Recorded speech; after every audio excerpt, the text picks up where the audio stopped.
সাত সকালে এক ফেরিওয়ালার দেহ উদ্ধার ঘিরে চাঞ্চল্য ছড়িয়েছে মালদার হরিশ্চন্দ্রপুর থানা সায়রা বিলাইমারি মাঠে।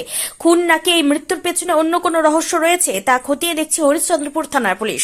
পুলিশ সূত্রে জানা গিয়েছে মৃত ব্যক্তির নাম নিমাই সাহা, তার বাড়ি মালদার 16 মাইল থানার বৈষ্ণবনগর এলাকায়। দেহটি উদ্ধার করে ময়নাতদন্তের জন্য মালদা মেডিকেল কলেজ হাসপাতালে পাঠিয়েছে পুলিশ। স্থানীয় সূত্রে জানা গিয়েছে 50 বছরের ওই ব্যক্তি দীর্ঘ 20 বছর ধরে তুলসীহাটা জোত বহরমপুর এলাকায় বাড়ি করে একাই থাকছিলেন। বিড়ির ব্যবসা ও বাচ্চাদের কুরকুরে ও চিপসের প্যাকেট বাংলা ও বিহারে মুদিখানার দোকানে সাইকেলে করে ফেরি করে বিক্রি করতেন। বিকেলে বার হতেন আর রাতে বাড়ি ফিরতেন। তার বাড়িতে প্রতিদিন মানুষের আনাগোনা ছিল। ছোট একটি জরাজীর্ণ টিনের ছাউনি দেওয়া ঘরে একাই থাকতেন।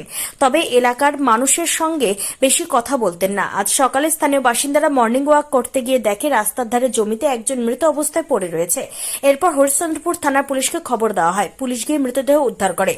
নির্জন জায়গা হওয়াতে কেউ কি মেরে ফেলে দিয়ে গেছে নাকি এই মৃত্যুর পেছনে অন্য কোনো কারণ রয়েছে খতিয়ে দেখছে হরিশ্চন্দ্রপুর থানা পুলিশ।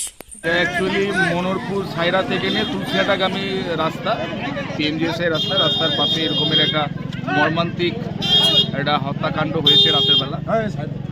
এখন আমরা সকালে খবর পেলাম লোকমুখে, এখন দেখতে এলাম, দেখতে সত্যি খুব মর্মান্তিক এবং বিভৎসভাবে মার্ডার করা হয়েছে।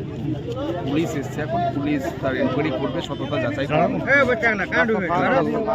যেটা দেখে মনে হচ্ছে যে কোনো পূর্ব আক্রোশবশত তাকে নির্মমভাবে হত্যা করা হয়েছে।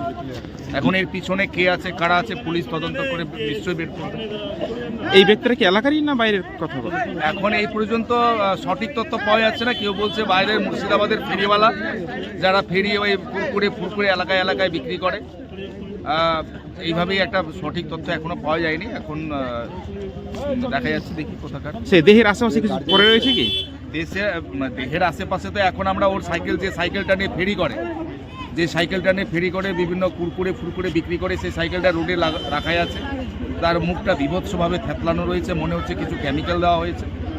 এখন পুলিশ এসছে, হরিশ্চন্দ্রপুর থানার পুলিশ।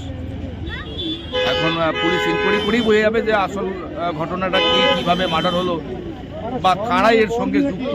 আমরা পুলিশ প্রশাসনকে অনুরোধ করব হরিশ্চন্দ্রপুরে এই ধরনের হত্যাকাণ্ড যেন না হয় এবং যারাই করেছে, যারা এর সঙ্গে যুক্ত, তাদের নির্মম শাস্তি এবং যথাশীঘ্র তাদের আইডেন্টিফিকেশন করে, তাদের ইনকোয়ারি করে, তাদের যথাশীঘ্র অ্যারেস্ট করে। কখন ঘটতে পারে, কি মনে হচ্ছে ঘটনাটা? এখন আমরা সকালে খবর পেলাম, সম্ভবত মনে হচ্ছে গভীর রাত্রেই ঘটনা। আপনার নাম? আমার নাম স্বপন, আমি পঞ্চায়েত সমিতির সদস্য।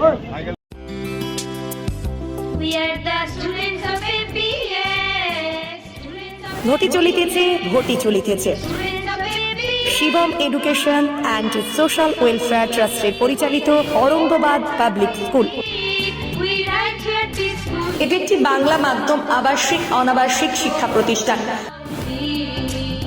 2025 শিক্ষাবর্ষে 5ম থেকে 9ম শ্রেণী পর্যন্ত বালক ও বালিকাদের ভর্তির জন্য ফর্ম ফিল আপ চলছে।